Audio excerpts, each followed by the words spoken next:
On va retrouver tout de suite Jean-Sébastien Fernandez qui est sur place pour nous là-bas. Et Jean-Sébastien, bonjour, j'ai le sourire, vous aussi, on a enfin pu voir un peu de ski ce matin des ponts Rominets.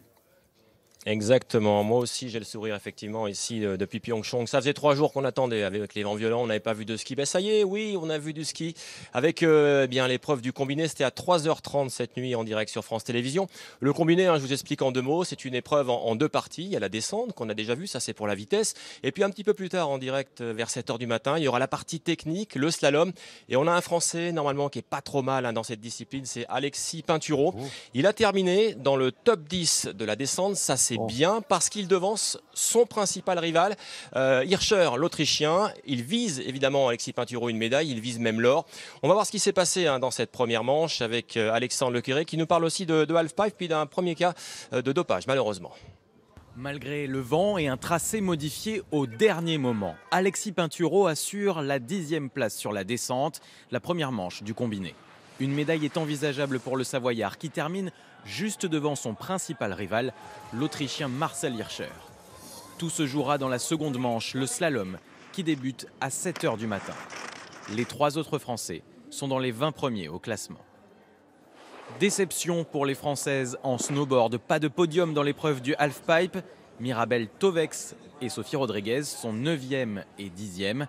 La médaille d'or revient à l'américaine Chloé Kim, 17 ans seulement. Et puis après Sochi, le spectre du dopage refait surface au JO. Le patineur japonais Kei Sato a été contrôlé positif à l'acétalosamide, un produit interdit. C'est le premier cas de dopage à Pyeongchang. Jean-Seb, on va revenir un instant sur la forme d'Alexis Pinturault, cette chance de médaille française. Est-ce qu'il est en forme? Est-ce qu'il est confiant? Je pense qu'il est extrêmement confiant. Vous savez, on l'a rencontré un petit peu avant son combiné. On en a parlé avec lui. Et je peux vous dire qu'il est très motivé parce que c'est sa discipline, tout simplement. Je vous dresse le portrait quand même rapidement d'Alexis Pinturault. 26 ans, 21 victoires en Coupe du Monde. C'est pas n'importe qui, Pinturault, dans le domaine du ski. Et surtout, sur les 5 dernières épreuves de combiné, il en a remporté 4. Voyez un peu la chance qui est la nôtre aujourd'hui, la chance de ramener une médaille pour lui. Le problème, parce qu'il y a un bémol, c'est qu'il n'a jamais brillé dans cette discipline dans un grand jour, un grand événement comme les JO. Mais cette fois, il y croit très fort. Écoutez-le. On repart à zéro quand on attaque les Jeux Olympiques.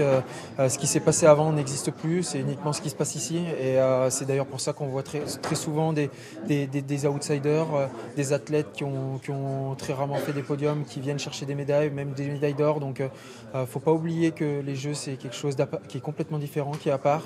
Et donc c'est pour ça qu'il faut en profiter et jouer crânement sa chance. Oui, vous l'avez dit, c'est pas un descendeur, il a fait un bon temps, donc on croise les doigts pour lui ce matin pour la suite de la compétition. Une image qui vous a marqué là, ces dernières heures, Jean-Sébastien?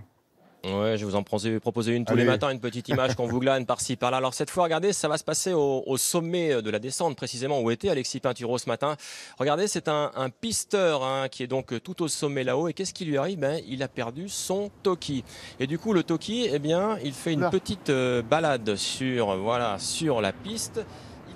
Le toki, c'était pas une bonne idée de le perdre parce que personne n'arrive à le rattraper. Vous voyez, le premier pisteur, lui, n'y parvient pas. Du coup, le toki poursuit sa descente et on espère bien que quelqu'un va le récupérer.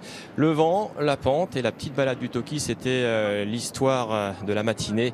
On espère juste un truc, c'est que il va bien marcher quand même parce que sinon, sans communication, c'est compliqué. Bah oui, walkie-talkie, il va marcher, c'est sûr. Et puis, si vous avez le chrono du talkie pour savoir combien de temps il a mis à descendre, ça nous intéresse aussi. Merci. Bonne journée, Jean-Sébastien. Bonne journée aussi. Et notre bonjour, notre salut confraternel à toutes les équipes de France Télévisions qui sont sur place avec vous.